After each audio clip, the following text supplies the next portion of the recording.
सूत्रधार पर सुनते हैं वेद व्यास की महाभारत।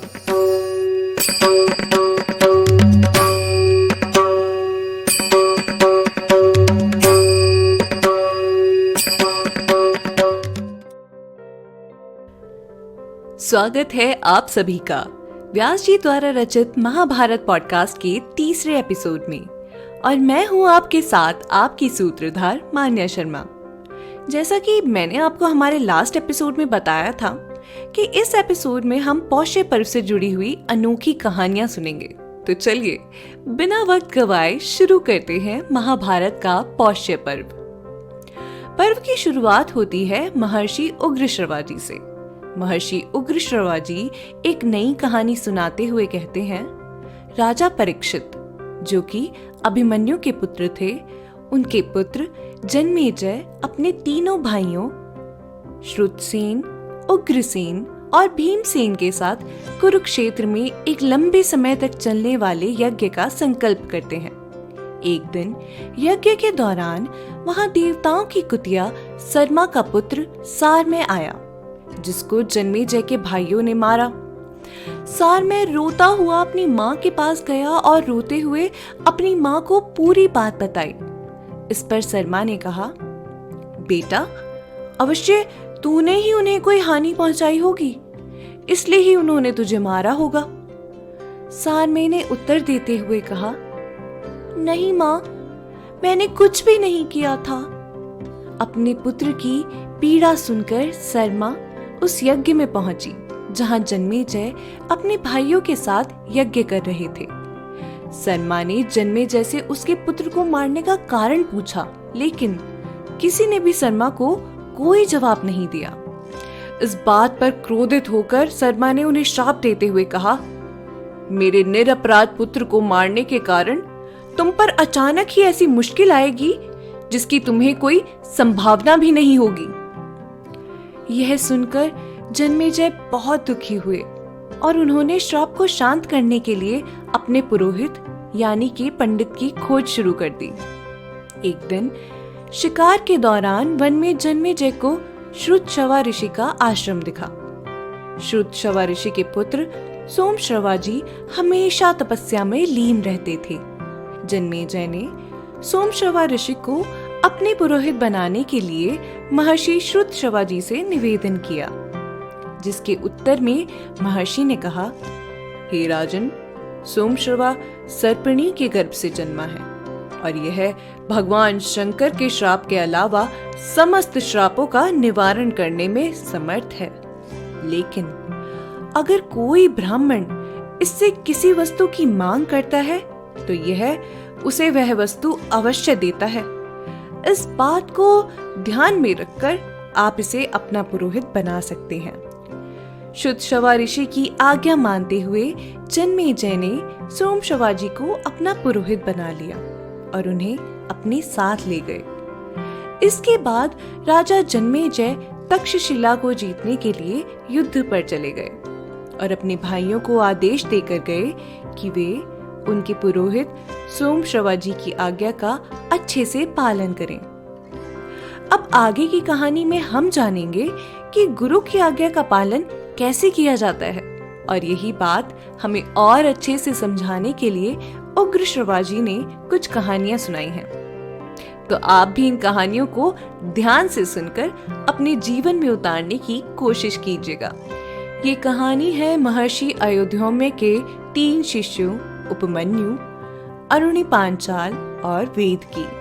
एक दिन महर्षि अयोध्याम्य ने शिष्य आरुणि को खेत में क्यारियों की टूटी हुई मेंढ लगाने के लिए भेजा। काफी कोशिशों के बाद भी जब आरुणि मेंढ नहीं लगा पाए तो वे खुद वहां लेट गए, जिससे पानी क्यारियों में ना जा पाए। सुबह से शाम हो जाने पर भी जब आरुणि वापस आश्रम नहीं लौटे तो सब उन्हें ढूंढने निकल पड़े। गुरु की आवाज लगाने पर आरुणि उनके सामने आकर हाथ जोड़कर खड़े हो गए और पूछने लगे कि मैंने क्यारियों में मेंढ लगाने की बहुत कोशिश करी गुरुवर, लेकिन असफल रहा, इसलिए मैं खुद वहां पर लेट गया और आपके आवाज देने पर अब वहीं से आया हूं। आप आज्ञा दीजिए गुरुदेव कि मैं कौन सा कार्य करूं। महर्षि अयोध्या अरुणी से बहुत प्रसन्न हुए और उनको आशीर्वाद देते हुए कहा कि तुम क्यारियों की मींड को तोड़कर उठे हो, इसीलिए अब से तुम्हें उघालक के नाम से जाना जाएगा। इसी के साथ महर्षि अयोध्या ने आरुणि को ये आशीर्वाद भी दिया कि उन्हें समस्त वेदों और धर्मशास्त्रों का ज्ञान हो जाएगा। ऐसा आशीर्वाद पाने के बाद आरुणि अपने देश में वापस लौट गए। तो ये हुई आरुणि की कहानी। अब बात करते हैं शिष्य उपमन्यु की। महर्षि अयोध्या ने उपमन्यु को गायों की रक्षा का कार्य दिया। उपमन्यु हर रोज गायों को चराने जाते और शाम में आकर गुरु को प्रणाम करते। एक दिन महर्षि अयोध्या ने देखा कि उपमन्यु दिन ब दिन मोटे होते जा रहे हैं। तो गुरुजी ने उपमन्यु से उनके मोटापे का कारण पूछा, जिस पर उपमन्यु ने कहा कि मैं रोजाना मिलने वाली भिक्षा ही खाता हूँ। इसके बाद गुरुजी ने उपमन्यु को आदेश दिए कि अब से उपमन्यु सारी भिक्षा लेकर आश्रम में देंगे। उपमन्यु ने गुरुदेव की बात स्वीकार की और वहां से चले गए।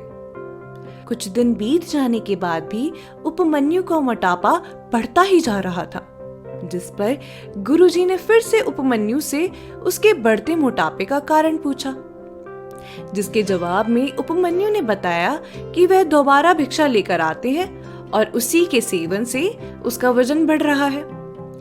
गुरुजी ने उपमन्यु को समझाया कि दोबारा भिक्षा लेकर वह और लोगों की जीविका में बाधा पैदा कर रहा है, इसलिए ये करना गलत है।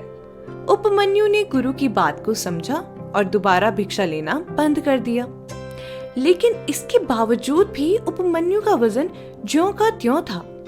अब गुरुजी ने दोबारा उपमन्यु से इसकी वजह पूछी, जिस पर उपमन्यु ने बताया कि मैं गायों का दूध पीकर जीवन निर्वाह करता हूँ।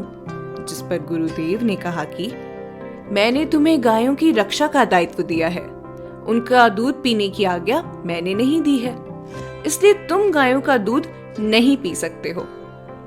कुछ दिन और बीते, लेकिन उपमन्यु का वजन अब भी बढ़ रहा था।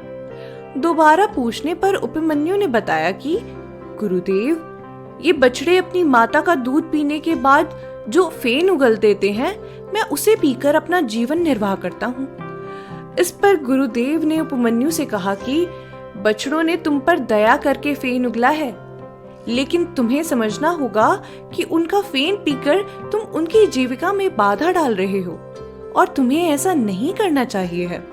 उपमन्यु ने गुरु की इस बात को भी स्वीकार कर लिया। अब उपमन्यु के पास ना तो भिक्षा थी, ना गायों का दूध और ना बछड़ों का छोड़ा हुआ फेन। एक दिन भूख से पीड़ित होकर उपमन्यु ने आग के पत्ते खा लिए। आग के पत्ते मनुष्य के लिए विष का काम करते हैं। जैसे ही उपमन्यु ने उन पत्तों का सेवन किया, वैसे ही उपमन्यु की आंखों की ज्योति चली गई। अंधे हो जाने के कारण उपमन्यु रास्ता भटक गया और एक कुएं में जा गिरा। शाम तक भी उपमन्यु के ना लौटने पर गुरुकुल में सबको उसकी चिंता हुई, जिसके बाद सब उपमन्यु को ढूंढने के लिए वन में जा पहुंचे। गुरु के आवाज देने पर उपमन्यु ने बताया कि वह कुएं में गिर गया है और आग के पत्ते खाने के कारण उसकी आंखों की रोशनी चली गई है। गुरुदेव ने उपमन्यु को अश्विनी कुमारों का स्मरण करने के लिए कहा, क्योंकि अश्विनी कुमार देवताओं के वैद्य हैं। गुरु की आज्ञा मानते हुए उपमन्यु ने कुमारों का ध्यान शुरू किया और कड़ी तपस्या के बाद अश्विनी कुमारों ने उपमन्यु को दर्शन देकर एक पुआ खाने के लिए कहा, जिस पर उपमन्यु ने कहा कि वे बिना गुरु की आज्ञा के इस पुए का सेवन नहीं कर सकते हैं। उपमन्यु की गुरु भक्ति से प्रसन्न होकर अश्विनी कुमारों ने उपमन्यु को स्वर्णमय दांतों का और उसकी आंखों की रोशनी लौटाने का आशीर्वाद दिया। इसके बाद गुरुदेव ने भी उपमन्यु को प्रसन्न होकर उसे आशीर्वाद दिया कि तुम्हारी बुद्धि में सभी धर्मशास्त्र और संपूर्ण वेद खुद ब खुद आ जाएंगे। और इस तरह पूरी हुई उपमन्यु और आरुणि की कहानी। अगले एपिसोड में मैं आपको शिष्य वेद की कहानी। और साथ ही साथ आपको बताऊंगी कि कैसे ये कहानी महाभारत से जुड़ी हुई है। तब तक के लिए आपसे विदा लेते हैं और मिलते हैं आपसे हमारे अगले एपिसोड में। उम्मीद है आपने हमारी सूत्रधार ऐप को डाउनलोड कर ही लिया होगा और उस पर आने वाली कहानियों का आनंद भी ले रहे होंगे। और अगर ऐप नहीं डाउनलोड की है तो आज ही डाउनलोड कीजिए और घर बैठे ऐसी ही रोचक कहानियों का आनंद लीजिए।